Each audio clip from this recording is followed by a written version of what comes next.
My talk, what I'm going to cover today is real estate, a vehicle for wealth creation. Most people look at the creation of wealth coming from politics, large families, rich relatives, but a lot of us are sitting on wealth. Very many of us are actually wealthy, but we don't know. I'm sure a number of you have mortgages, which you have been paying off diligently over the years, but are not able to extract or to understand how you can extract some of that wealth out of those properties and invest them elsewhere.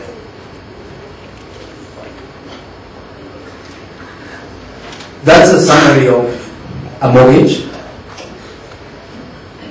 that was taken on the 28th of February. This is current, 10 years ago. The purchase price was 5 million of a house. Purchase date was 1st of March 2000.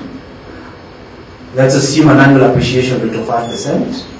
Current market value of that house worth 5 million is 8.145 million.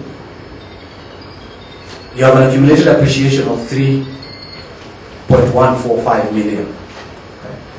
Now if you look at the person who owns that house, he most likely still is just looking at the balance 5 years before he can clear his mortgage and have the title in his drawers. Yet he has already put in a lot of equity into that property. It might be prudent for him to now try and extract part of that. Many of us have a fear of remaining in debt. But for those of you who are here during Reggie's presentation, you now understand that most of you are not owners, you're actually tenants. So at the end of your 99 years, so even if you live to 60, then you hand over the house to your children, when that property gets to the 99th year, they most likely will lose it. You never know, the house could be sitting in the middle of the next superhighway. So the government refuses to renew the lease, and there you are, you bequeathed a property hoping that it will remain in perpetuity, and yet your grandchildren or your great-grandchildren will never get to use it. Something most of us confuse between our leasehold and our freehold. Your freehold land, the one most of us as parents and grandparents have out there at home, a freehold. So that is land that can remain in the family continuously till time immemorial. Okay? Now most of us came into the city and received something called a leasehold, but we retained the mentality of freehold. Now the sooner you can extract the value of that home or that house, the better for everyone.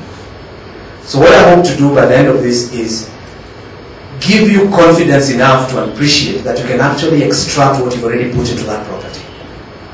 And if you keep doing that every 4 or 5 years, after a period of about 20 years, you'll actually have no interest in that property in terms of cash in it.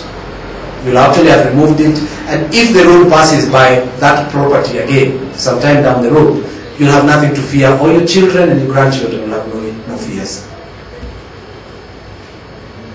So what you have is, that's the appreciation, the increase in the value of your property.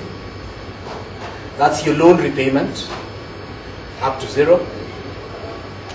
That's what you call your amortization into the property. So as you own the property, you slowly pay off the loan. That's a graph going down to 0.